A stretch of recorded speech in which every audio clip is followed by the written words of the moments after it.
Nicola Willis for a 10-minute call, I understand. Not that she's obliged to take it all.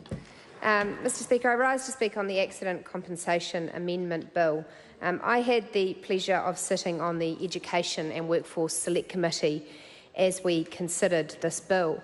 And as previous members have discussed, what was very clear to us in hearing submissions on this bill was the depth of feeling about the ACC scheme in New Zealand. It was a shame that a large number of the submissions we heard were formally outside the scope of the bill, and therefore the committee was unable to respond to those. However, I do want to put it on the record of this House that as a committee we commended that the Minister for ACC note those submissions in the substantive review that is being undertaken. And I want to thank all of those who did submit and who shared with us sometimes harrowing stories of the fights they have had to go through to access compensation under ACC. So this bill, of course, goes to address some of the anomalies that have occurred in the bill that have excluded some people from accessing the ACC compensation, which Parliament would have rightly expected them to be able to get.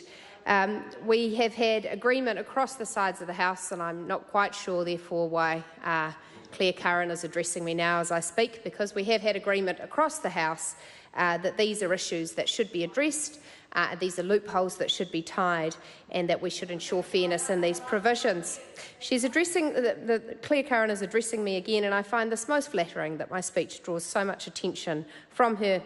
She sat on the committee, of course, alongside me for the latter stages of consideration of this bill, and we did work in a productive and cooperative manner, and I'm sure that that's the spirit of which these interjections in my speech are given.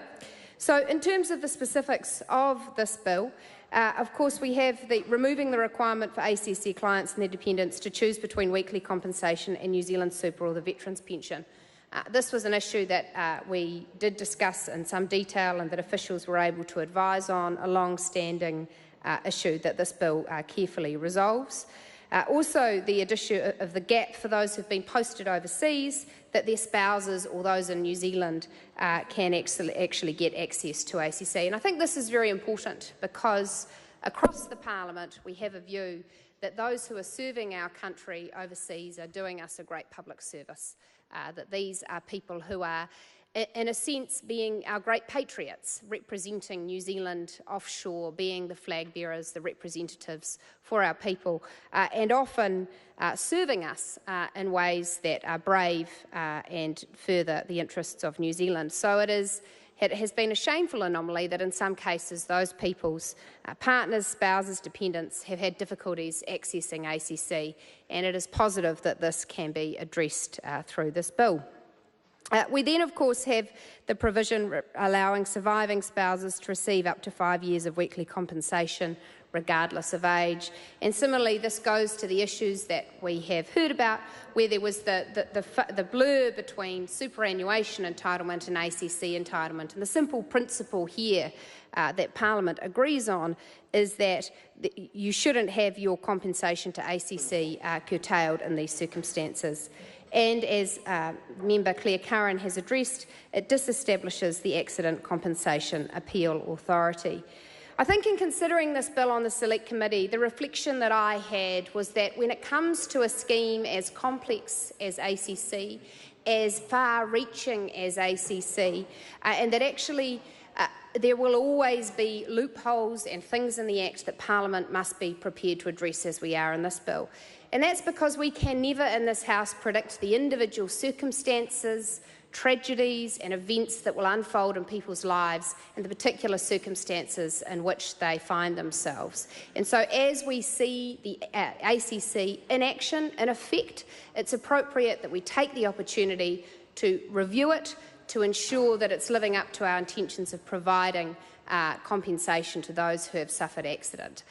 These amendments as proposed in this bill today achieve that, and I think also go to the willingness of Parliament to work in a cross-party way on issues of this gravity. So, Mr Speaker, I commend this bill to the House. I Again, thank my fellow members of the Select Committee for their due consideration of it. I thank the officials who advised us as we considered this bill.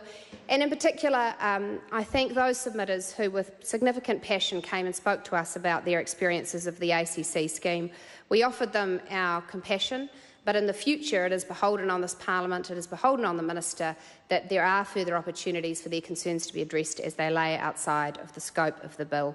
I commend the bill to the House. Erica Stanford, 5-minute speech. We're sort of doing a slightly different order. Thank you, Mr. Speaker. I'm pleased to take